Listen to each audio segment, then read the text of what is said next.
William Blake said, "When the doors of perception are cleansed, then we shall see things as they are, infinite." William Blake influenced so many of our leaders. He influenced Emerson and Walt Whitman. He even influenced Jim Morrison as he was searching for a name for his revolutionary poetic band, The Doors. So we might ask, what was so influential and inspirational about William Blake's writings? And I believe it's because he wrote about the eternal. And in his writings, he awakened us to a greater sense of who we are. He expanded and elevated our consciousness, which is what I want to talk about this evening. I love and adore quantum physics. And what I love and adore about quantum physics is that it has the power to awaken within me this sense of awe and wonderment, because it takes us into the infinitesimally small world of the protons and the electrons and the quarks. And it also awakens me when I read about quantum physics to the interconnectedness of things.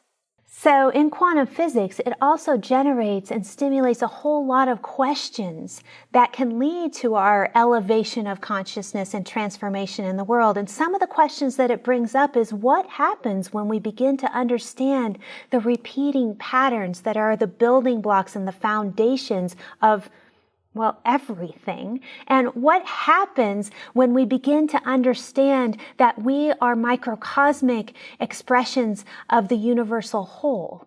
And if we begin to expand our consciousness as microcosmic expressions of the universe, what does that do for our relating, both to ourselves and to each other and to planet Earth? Nassim Haramein, who is a world leader in unified physics, gave a TED Talk some years back, and he entitled it The Connected Universe. And in his TED Talk, before he even shared any of the results of his research and his formulas, where he's been studying the connection between the very small and the unimaginably big, before he even went into those formulas and the results, he awakened within us a sense of awe as to who we are as expressions of the infinite. He reminded us that we are made up of 50 to 100 trillion cells, and that each one of those cells is made up of some 100 trillion atoms. And he said if we considered that just one of those atoms was presented on the scale of the dome of the Vatican, then in the nuclei of that little atom, that proton would be the size of a pinhead. It's just absolutely mind-blowing and miraculous. But then he went into his formulas, and he's beginning to measure the space, the energy of the space within the vacuum of black holes, and he's comparing that to the energy of the space within those quantum particles. And what his research is beginning to show is that it is the same energy. The same formula can measure the energy in both of those places, and it's turning out to be the same, the interconnectedness of everything. So what does that mean for us? That means that they're beginning to show that we exist in a holographic universe. And if we are holographic in nature, that means that at any point in the universe, any point contains all of the information of any other point. So that means that you are an expression of the infinite nature of God.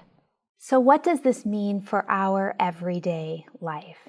How can we use our spiritual practices in order to create a greater realization of this miraculous sense of our pure essence of being, the nature of who we truly are? Dr. Sri Kumar Rao, recently in a Mind Valley podcast, was discussing his book, Modern Wisdom, Ancient Roots.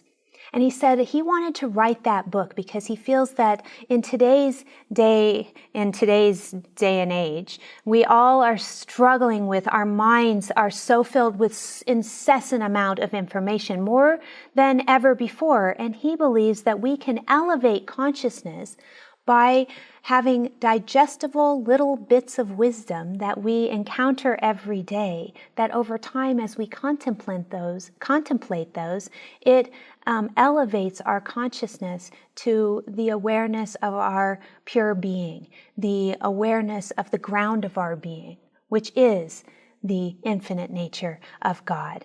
And he says in his interview that the way that we begin to do this is we begin to become aware of our awareness, and that we do that by shining a light as if we view our awareness like a flashlight. So wherever we look throughout the day, we become aware, I am looking.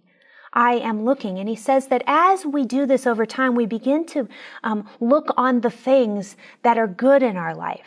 And by doing so, we build this bank account of awareness of what is good in our life. So then when the storms of life come, as they do for all of us, then we have a default bank account to draw from. Our awareness reaches for appreciation and gratitude, or at least it reaches for a sense of knowing that we are not this storm.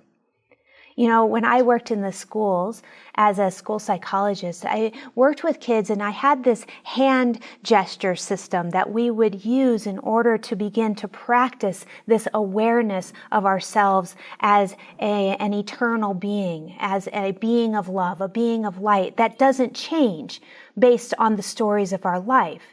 Because I knew if I could help kids to see that we are not those stories, then they would have this sense of spaciousness where they could heal, where they could not collapse into thinking themselves as, defining themselves as the story of their life. And so we use these hand gestures. We put one hand here to represent the observer or the awareness. And then I would have them move the other hand like in a river sort of in front of them to represent the story of their life. And I said, as you go about your day, remember that you're able to watch and separate from the story. Who you are is not this story of your life. So evolving and elevating our consciousness is about cleansing those doors of perception so we can understand and become aware of our true nature. And so that awareness becomes our default, our embodiment of that awareness over time. And so I close with this idea to seed your mind, and as you contemplate it over time, it can take root in your awareness. And it comes from the introduction of Dr. Rao's book. It is a poem from Rumi. And it says, "When I run after what I think I want, my days are a furnace of distress and anxiety. If I sit in my own place of patience, what I need flows to me. From this I understand that what I want also wants me, and it's attracted to me." So we sit in that place of patience and we allow what it is that is meant for us to come to us through our awareness of who we are, the nature of our being, as an expression of the infinite nature of God. When the doors of perception are cleansed, then we see things as they really are, infinite. As I come to you from the Vote Sanctuary, where I am surrounded by the very presence of God, the very essence of the divine flows through this center, flows through my body, and this same essence, this same partnership with God is available to you, to each of us, wherever we are, for there is no place God is not. And there is no time, there is no space where we are separate from the divine. For wherever we are in divine partnership, divine oneness. And in this sense of oneness, we are all united. We are all united through the heartbeat, through the essence of a heart. We are one with God. We are one with each other. And regardless of where we are, remember, we are with God. We are all the stuff of God. We are all the very essence and knowing of a divine oneness, the divine completion, the divine essence of God. Regardless of the challenges we are facing, whether they are personal challenges, challenges of the wars, the challenges of being separate from God, it is only a condition, for we are never truly separate from God. And I know this, and I know that each and every one of us know this as well, for we are one with God. And for that I am so thankful. I am so thankful for knowing that and being able to relish and be able to surrender into the divine energy. And in this Thanksgiving, I know and I release and I surrender into the law, knowing that the words I speak are true, for there is only truth within our partnership with God. And I release this into the law, knowing it is complete. It returns to me, it returns to all of us, for we are truly all one with God. And that is the truth and essence of the law. And I know this is so. And in this knowing I say, and so it is.